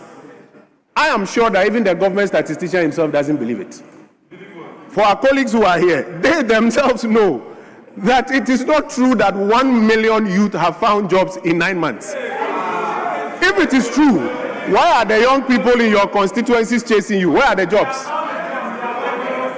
Your 24-hour economy has become a hoax. Your 1 million coders People are even looking for those who have supposedly graduated to give them contracts. We can't find the 1 million coders. Mr. Speaker, as for their other apprenticeship and job creation programs, the least said about it, the better. So where are these 1 million jobs that you claim you have created? As I have said, you can recite this number over and over again. The lived experience of the young Ghanaian out there is what will be measured at the end of the day. Mr. Speaker, now we are worried that where there are real numbers that should be investigated, our colleagues on the other side are running away from it. We have filed motions to investigate the $214 million loss on gold transactions. Every week we come to this chamber, we are not having an opportunity to move that motion. We have filed a motion to investigate the circumstances under which half of our gold reserves have been sold. Every week we come into this chamber, we are not being given an opportunity to investigate it. Those are the real numbers that need to be investigated. Mr. Speaker, the state of the nation now is one of rebranding. PMMC rebranded to Gold Board. Kasua to Takrady Road is now being rebranded that it is a big push project. The domestic gold purchase program, which they inherited, they now call it Accelerated Reserve Accumulation. That's the state of the nation today, rebranding things that you have inherited. And Mr. Speaker, the state of the nation today is that the government is going back to increase borrowing. They've just announced that in addition to raising our domestic debt from 309 million, which they inherited, to 309 billion, they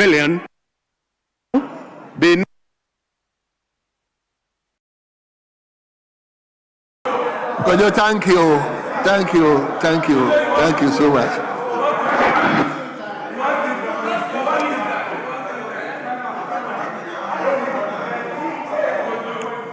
Yes, Honorable Potosu Kofi Richard. Hey, Mr. Speaker. Honorable Member for Ho Central, eh? Yes, Mr. Speaker. Okay, let me hear you. You have 5 minutes. Mr. Speaker. Hold on. Yes.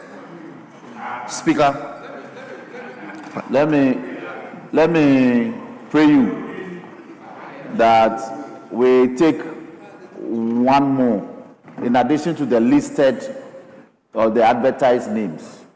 I'm trying to reach agreement with my brother on the other side. In view of that, I pray that we add one more to the advertised numbers. Yes. Thank you very much. And if it's agreed, then from our side will be Ajia Ladi. Then she'll finish it for the day on our side. Thank you. Speaker, that is workable to us. So on our side, the Honourable Member for Nkoko, Joseph Frimpong, will speak on our side as the last person. That's it. Very well. So Honorable Kofi Richard, you have 5 minutes. Let's hear you. Mr. Speaker, I rise to support the motion to thank His Excellency John Dramani Mahama for delivering the State of the Nation address, such a laborious task on the theme Building Prosperity, Restoring Hope. I want to say that it's not rhetorical, it is measurable. Between 2025 and 2026, that's January to February, Ghana's economic and educational sectors have witnessed concrete data-backed recovery and reform. Mr. Speaker, in January 2025, we inherited an economy in distress. The NDC inherited an economy in distress. The only thing left was the country being mortgaged. But here we stand, and I overheard some of our friends on the other side saying that the president came here to lament. For example, if you owe a debt and you pay, and you make people aware that you have finished paying your debt, are you lamenting or you are giving them encouragement? Now, the Ghana reference rate, we inherited 29 plus 2. It's now 14 plus 2. Smart businesses are now referencing their loans. They are going for lower rate interest loans to pay off the high rate interest loan they took in 2024 in order to remain afloat.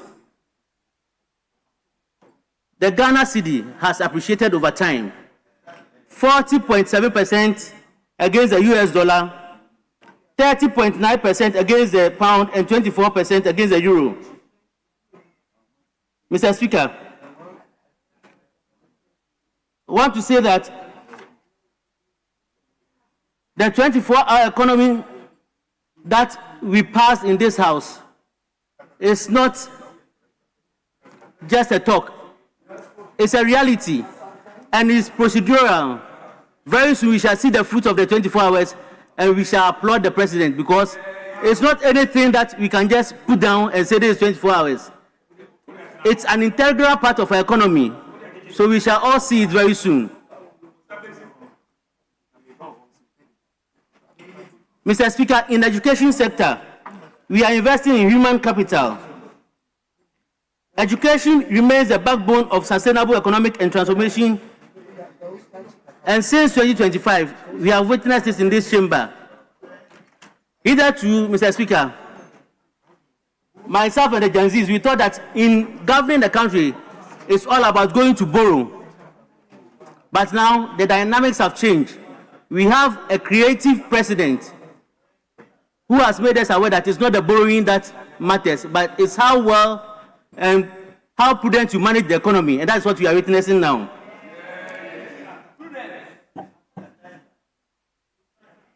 We are here today, and we keep talking about the cocoa farmers. Mr. Speaker, I want to say that if a cocoa farmer needed $20,000 to import a car in 2024, he was going to spend almost 340,000 Ghana cedis. But today, here we stand. That same farmer in need of $20,000 needs about 20 to 22,000 Ghana cedis to import the same car. Look at the difference that he has saved. So it is not worth it saying that the cocoa price has been reduced for the cocoa farmer. It's rather based on what the president has done to this country by making us aware that we are on a better mission.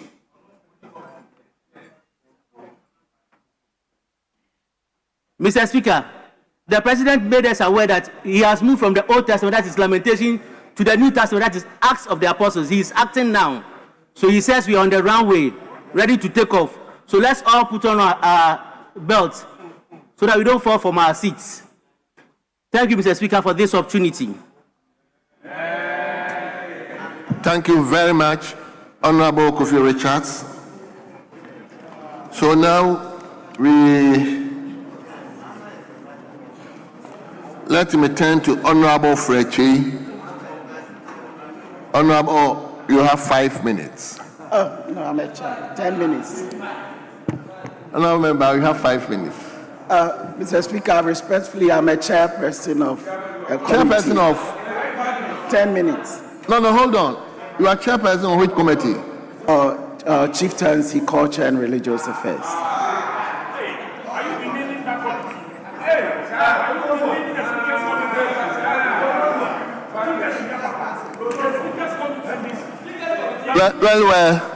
Well, honorable members, it appears that is true. That committee is chaired by the minority, and therefore, Honorable Frechi, you have 10 minutes. 10 minutes, please. Thank you, Mr. Speaker. Mr. Speaker, if you hear the comment on the floor, I believe that's why the president, during the State of the Nation address, refused to give a good update on what is happening in our chieftaincy and religious sector of the economy. And we all know how things are happening up north and more brewing up in other regions. I believe, and I also expected that the president would have given her the state of our chieftaincy issues. But, Mr. Speaker, you know something. In Princeton North, we have a lot of cocoa farmers, and I've checked, and unfortunately, no cocoa farmer has been given a borehole. The boreholes that were promised to cocoa farmers, that they're going to drill boreholes in cocoa farms, Unfortunately, Mr. Speaker, nothing is happening. Then, Mr. Speaker, the president talked about 1 million jobs. We have 276 constituencies. So I would like to ask our members of parliament here, at least averagely, each constituency should be talking about 3,006 jobs. Can we as members of parliament talk about the fact that these 3,600 jobs have been created in each constituency? It's quite unfortunate. Mr. Speaker, the president is a gentleman, and I like to appreciate. But unfortunately, we know the president is supposed to be the commander-in-chief of the Ghana Armed Forces. But you know what? It's unfortunate. It's unfortunate that he is now the commander-in-chief of renaming and rebranding. Why am I saying that? Renaming and rebranding. The Ghana National Apprenticeship Program was launched by His Excellency, the former Vice President, Dr. Mahmoud Bawumia, on the 13th of March 2024. What did we see? It was relaunched again by the President on the 30th of April 2025. That's unfortunate. Then you know what? Akintinapia Minka University of Skill Training and Entrepreneurial Development was renamed again by Mr. President through a bill that he brought to Parliament. Mr. Speaker, Simon Didon Dombo University of Business and Integrated Development has been renamed. Mr. Speaker, the university, the CK Tendem University of Technology and Applied Sciences has also been renamed. Mr. Speaker, Planting for Food and Jobs has also been renamed. Yeah. So no wonder that we can say this is the commander-in-chief of rebranding and renaming. Mr. Speaker, if you talk about State of the Nation address, you are to give the state of what you have been able to do. You are to tell us what you have been able to do. We are all here in this country when we witness, sadly, 6 young, energetic women lost their life for the fact that they are looking for jobs. And we are telling us 1 million jobs have been created. We are telling this nation that 3,600 jobs have been created in inconsistency. It's quite unfortunate. And we hope that the president will come again and give a better State of the Nation address. What did we see? It's like being read the budget statement. That's what we saw. It's like we are on the campaign grounds. What they promised to do during the campaign is not what is happening. Mr. Speaker, let me come to education. I was happy to hear the committee chair for education talking about the president's commitment to build schools at the basic level. That is true. They committed 10% of the District Assembly Common Fund to build new schools. Mr. Speaker, we were hoping that the president will give us the update on these schools, but nothing was said. Mr. Speaker, they said that 10% of the District Assembly Common Fund was going to be used for furniture. Mr. Speaker, we were hoping that the president will come here and give us an update on the furniture that was being bought during 2025 budget year. Mr. Speaker, we were told that a lot of textbooks were going to be printed for our schools. We were hoping that the president would have come to give us an update on this. Mr. Speaker, on TVET, it's quite unfortunate that the president decided not to talk about technical and vocational education. Mr. Speaker, it's like repeating the old same story. It's like we are campaigning and campaigning and campaigning. In 2025, the president committed to build 6 TVET centers of excellence. Mr. Speaker, when the president came again to give us the State of the Nation in 2026, he's talking about the same thing he wants to do to state centers. So which is which? The question I keep asking is a chameleon. And I keep saying the promises are so beautiful, so sweet, but the real state of the nation is what is happening in our constituencies. The people are not feeling it. The farmers don't have any funds to procure anything. Because of sterilization, there's no money for farmers to buy. During 2024 and the previous years, even though things were high, quote unquote, people had money to buy. So if you are talking about state of a nation where people don't have money to be able to procure anything, even when inflation is -5, they can't do anything. So the real state of nation needs to be told to the people of Ghana. Mr. Speaker, over 5,000 basic schools are still under trees and makeshift structures.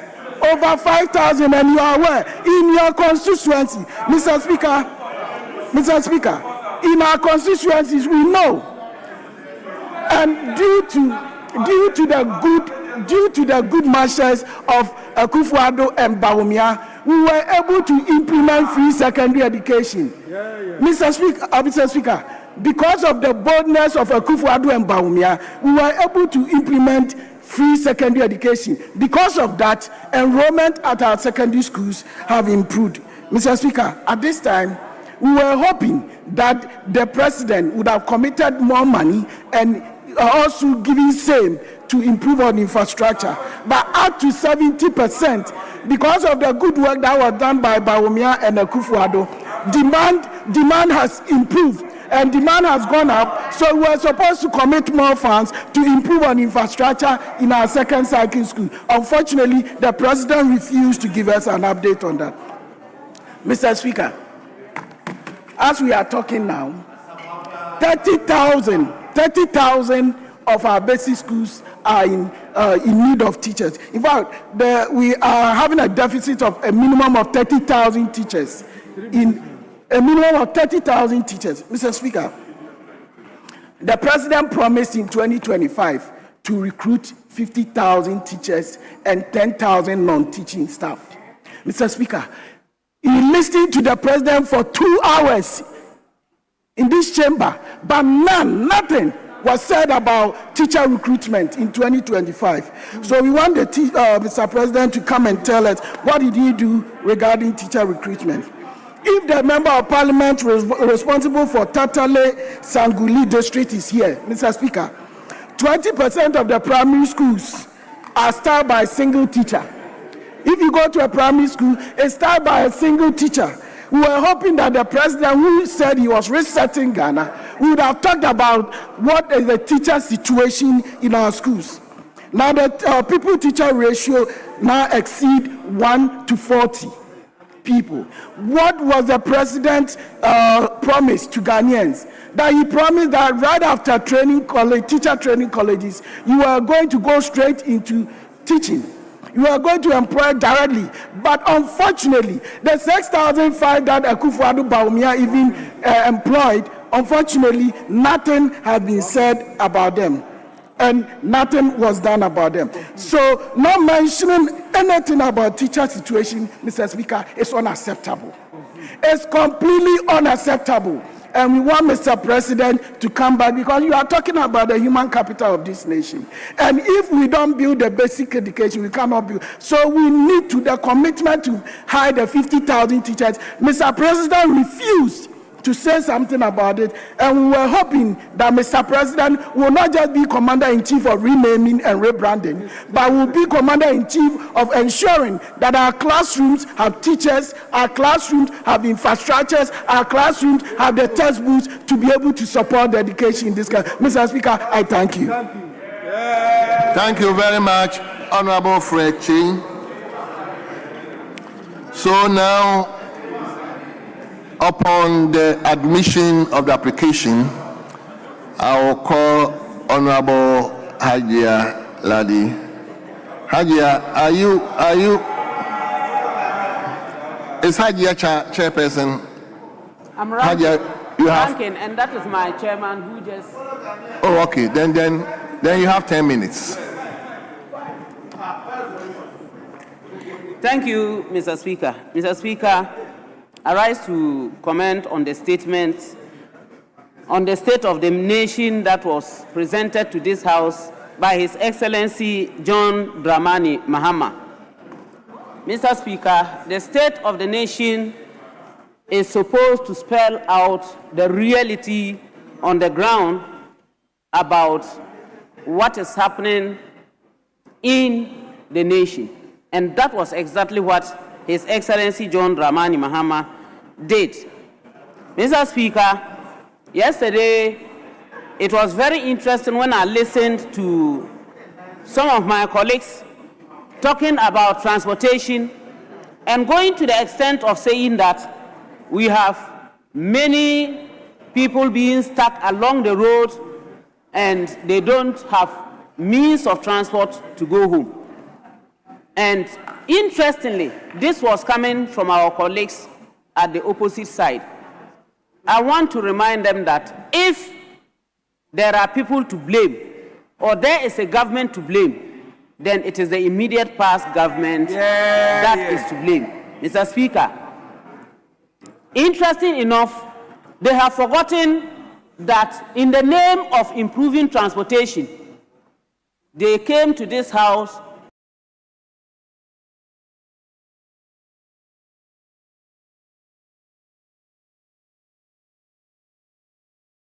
so 2 million cedis, $2 million was paid out. $2 million was paid out to somebody whom nobody knows, and nothing, not even a train, the tire of a train has been produced. Not to talk of a train in the sky. Not even the trains on the ground were supported. Not to talk about, we didn't even see a drawing by any PY child to show this. Mr. Speaker, we still have the case of the auctioning of buses. That is Metro, Mass, especially buses. The case is still pending. If they had maintained those buses and worked on them, I believe that those buses would have done a very good job and would have supported our people. And yet, they auctioned it and we cannot even tell. I wouldn't want to talk so much because it is under investigation, but they shouldn't forget that they have a problem. Mr. Speaker, in this same house, we heard about the procurement of e-buses. That is the electronic buses. And we were told categorically in this house that there were 10 that had already been procured and was in this country. Unfortunately, immediately they left power when we went in to look at the buses. And I'm a member of the Transport Committee. There were only 3. Only 3, Mr. Speaker. These are the same people who will sit today and talk to us about transportation, when these are some of the things that they have done when it comes to transport. Mr. Speaker, the issue of roads in this country is one of the things that the MPP government used as if it was a national anthem. Year of roads, 1. Year of roads, 2. And yet, when they came to power, immediately they stopped the construction of roads, including the road from Bolga, Boku, Pulmakom. Immediately it was stopped. And that has affected Pusuga itself, because the lot 11, which was supposed to be constructed, had to be stopped. And up till now, we are still making sure and trying to ensure that that road is done. No road have they successfully completed, except coming to stop the cocoa roads under the fact that they were doing an audit. Which audit up till now, Mr. Speaker, we haven't seen any report. Mr. Speaker, 10 million in doing an audit is something that we need to actually investigate. Mr. Speaker, let me talk about gender, and for that matter, women. Mr. Speaker, I wish to congratulate the NDC government, and for that matter, His Excellency John Dramani Mahama, for actually considering women and knowing that women are a group of people that need to be recognized, and that we are not partners in any other dubious means, but in projecting and ensuring that this country moves forward, and that the first female vice president was nominated and elected by the NDC, and so today we have a female vice president in the person of Professor Nana Jane Opoku Ajuma. Mr. Speaker, if you look at our educational status in this country, the girl child is very important. Following activities, we have realized that the girl child has not always had a good stand after getting to about 11, 12, and then ensuing years because of a monthly periods. Some of them do stop education or they stop school because they do not have sanitary pads to support them. This, our government has ensured that today, every girl child in school who needs it will have and has access to sanitary pads, and so no girl child would say she would not be able to go to school. Mr. Speaker, all along, I have listened to the MPP that have always touted the issue of women. Mr. Speaker, it's painful and annoying for us to note that in the ECOWAS Parliament, there is no woman from the other side. The MPP have no female representation. I had been alone and I am still alone being the female in ECOWAS Parliament. Mr.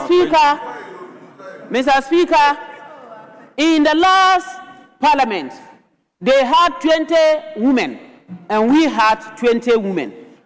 Ask me today how many do they have? 10. While we have made progress and we've gotten 31. What happened? You couldn't even support them. You couldn't support them to ensure that they increase the numbers, and not even supporting them, you decided to make sure that you reduce their numbers, and yet you will sit and say you are supporting women to be part of decision making. Mr. Speaker, the issue of the cedi against the dollar, the president said it, and I will condone and continue to support the fact that yes, we, the NDC, and for that matter, led by His Excellency John Dramani Mahama, we ensured that the cedi has been strengthened against not only the dollar, but all other currencies. We have not locked the dollar and given the key to the IGP. And so today, a bag of rice that was selling at 700 Ghana cedis, today is being sold at 400 or 450 Ghana cedis. And for that matter, sugar is bought at about 450 Ghana cedis, Mr. Speaker. And we, those fasting, we are able to buy sugar, distribute, buy sugar, and support persons that need to be supported. And I think it is quite gratifying. Mr. Speaker, Hajj was costing us 700, that is 70,000 plus new Ghana cedis, and 700 plus old Ghana cedis to go on pilgrimage. Today, we are paying not even 600, but 500 plus. Mr. Speaker, we cannot be more grateful than that. Mr. Speaker, when I hear our colleagues on the opposite side talking about cocoa farmers and we have reduced their prices and we are, for God's sake, who are those who changed the bags of the fertilizers, poured them into other bags and sold them out and refused to give it or to sell it to cocoa farmers? You are the people who did it. Are you not the one? Today you want to tell us, that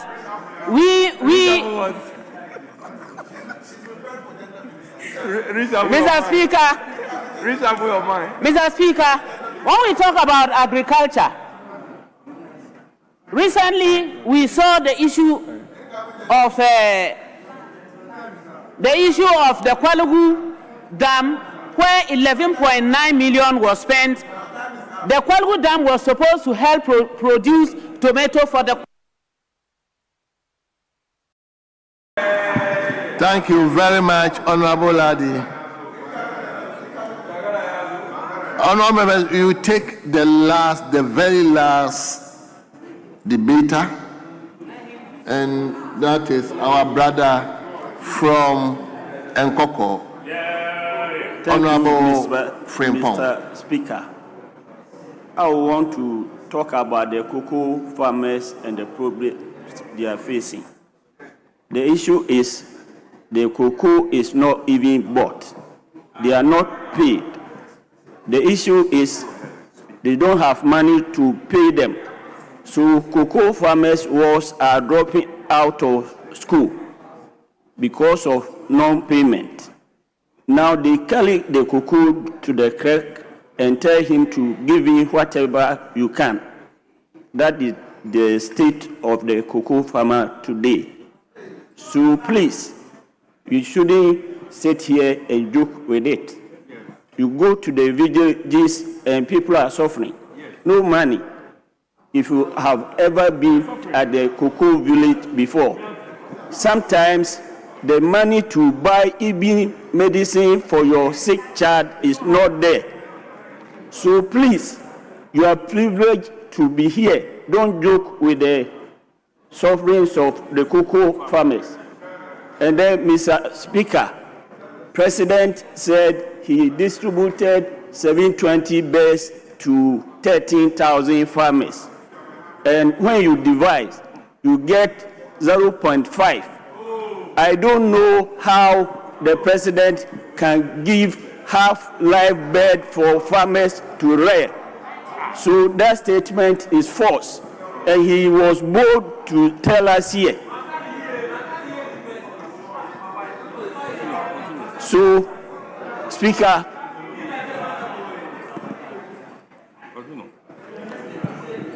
my issue is not about the reduction of the price. If it is even 10 cedis, pay them. You are not paying farmers. That's what my beef is. And in Parliament here, we are also suffering.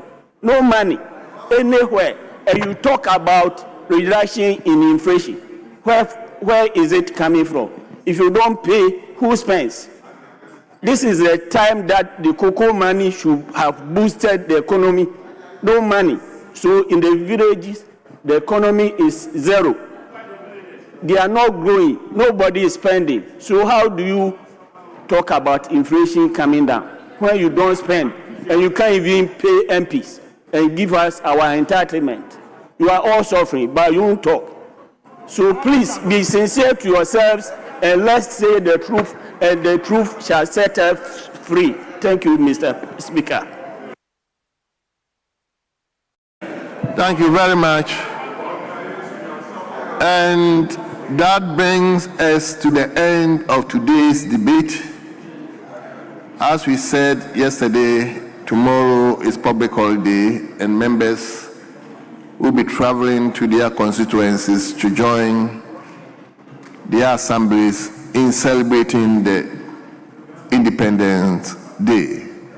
And therefore, we bring proceedings to a close so that members can get ample and enough time to go to their constituencies.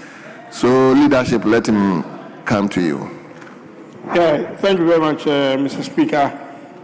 But I don't think we have done 5 hours yet. We have? No. We start. All right. Mr. Speaker, if we've gone beyond 5 hours, then we are in your hands. Other than that, I was going to move. I thought we've done less than 5 hours. Thank you.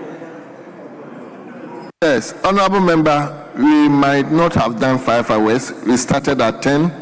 So that's why I'm coming to you to move for an adjournment. Yeah.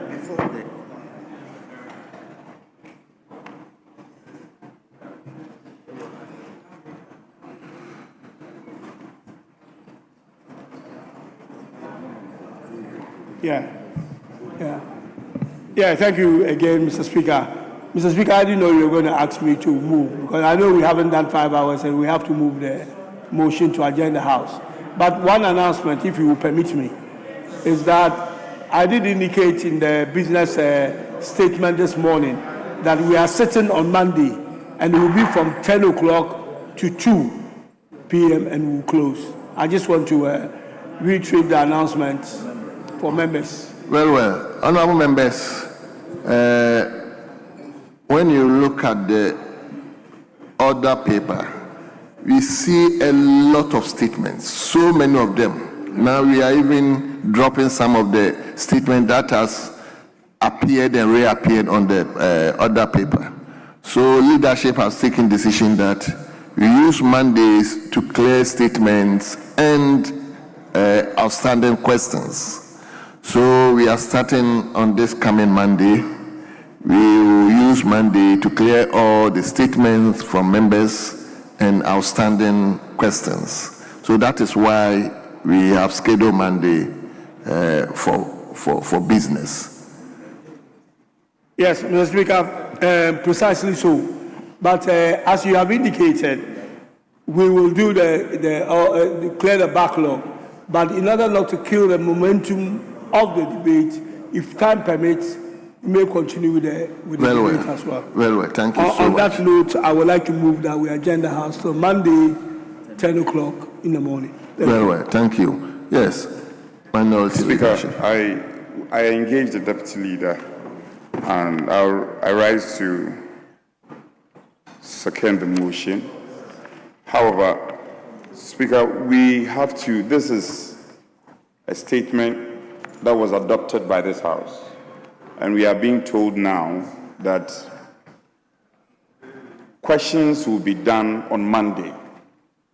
But if you look at the statement, it's only statements that have been advertised.